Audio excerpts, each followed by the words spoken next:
Hello, good morning students. आज class 12 में नया टॉपिक है आपका उत्परिवर्तन। आज हम उत्परिवर्तन के बारे में पढ़ते हैं। क्या होता है, हेडिंग से ही समझ में आ रहा है कि परिवर्तन और उत्परिवर्तन से उत से जुड़ने से तात्पर्य है कि आनुवंशिक परिवर्तन या आनुवंशिक लक्षणों का परिवर्तन या आनुवंशिक भिन्नता का परिवर्तन। तो उत्परिवर्तन की खोज सबसे पहले ह्यूगो ड्रीवीज ने की थी और इन्होंने बाग बगीचे में अलग अलग मटर के पौधे उगाकर किए थे। तो वो तो पौधों से संबंधित है और हम यहाँ पर बात करते हैं जीवों से संबंधित उत्परिवर्तन। क्या होता है उत्परिवर्तन, देखिए उसको समझते हैं। उत्परिवर्तन किसी जीव के जीनों की संरचना तथा व्यवस्था में आकस्मिक परिवर्तन आने को उत्परिवर्तन कहा जाता है।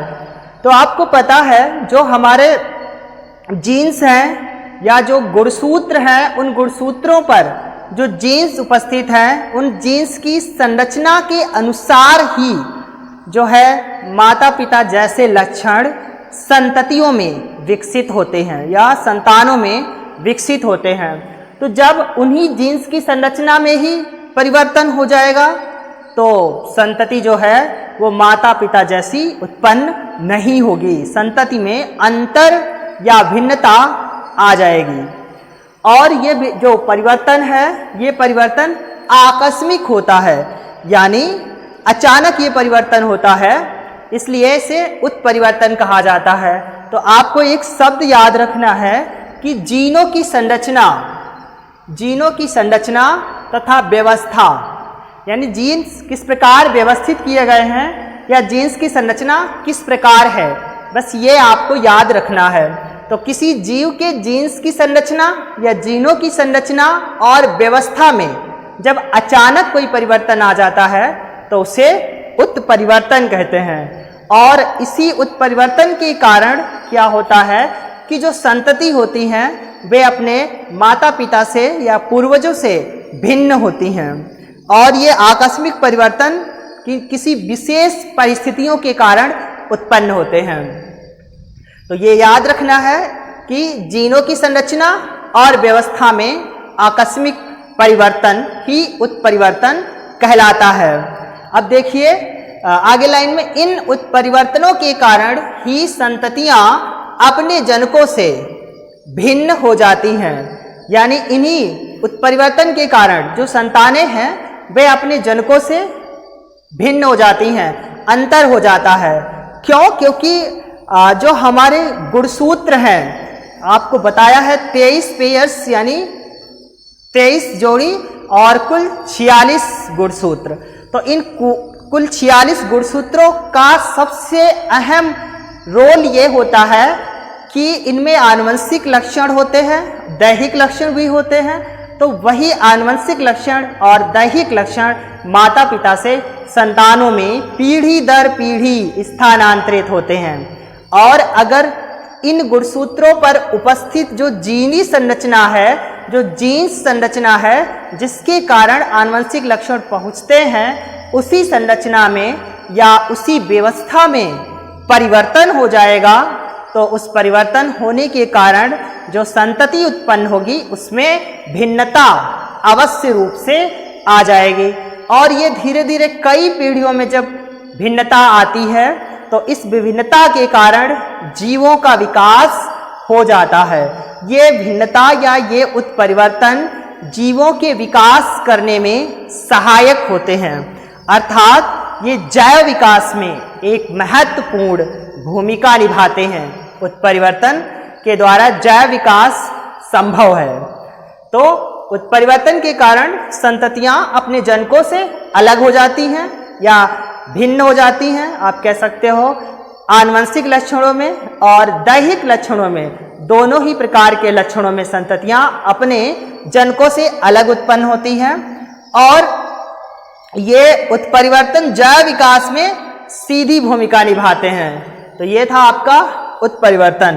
अब आपसे पूछा जाता है उत्परिवर्तन कितने प्रकार के होते हैं।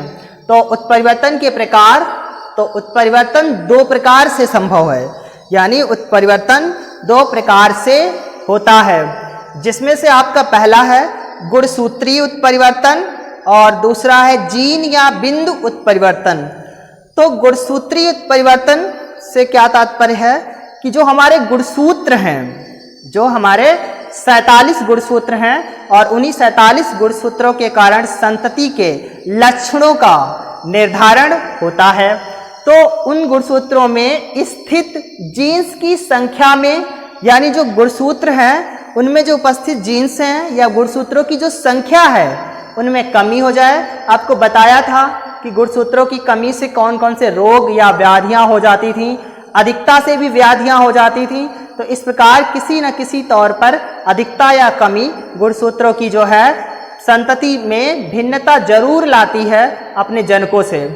तो यहाँ देखते हैं गुणसूत्रों में स्थित जीन्स की संख्या में या उनके व्यवस्था क्रम में बदलाव आ जाता है, यानी वो किस प्रकार गुणसूत्र व्यवस्थित हैं या उनकी जो संरचना है उस संरचना में अंतर आ जाता है या फिर उनकी संख्या में कमी या अधिकता हो जाती है, जिसके कारण गुणसूत्रीय उत्परिवर्तन हो जाता है। और गुणसूत्रीय उत्परिवर्तन होने के कारण संतानों में जो है माता पिता जैसे लक्षण विकसित नहीं हो पाते या परिवर्तित हो जाते हैं वो लक्षण। इसके साथ दूसरा है जीन या बिंदु उत्परिवर्तन।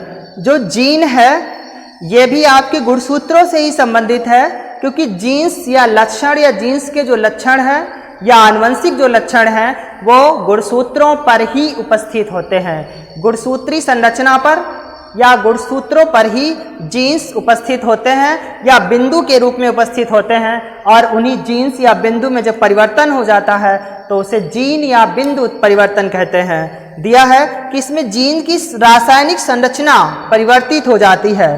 तो जो जीन की शारीरिक संरचना है उस संरचना में रासायनिक संरचना भी होती है, कि कुछ रासायनिक संरचनाओं के माध्यम से ही आनुवंशिक लक्षण पीढ़ी दर पीढ़ी स्थानांतरित होते हैं। तो जब उस गुणसूत्र पर उपस्थित जीन्स की रासायनिक संरचना ही बदल जाएगी या उसका जो ढांचा है वो ही परिवर्तित हो जाएगा, तो क्या होगा कि जो जननिक लक्षण हैं, जो जनक के लक्षण हैं वो संतति में नहीं आ पाएंगे, और जिसके कारण क्या होगा, जीन या बिंदु उत्परिवर्तन हो जाएगा।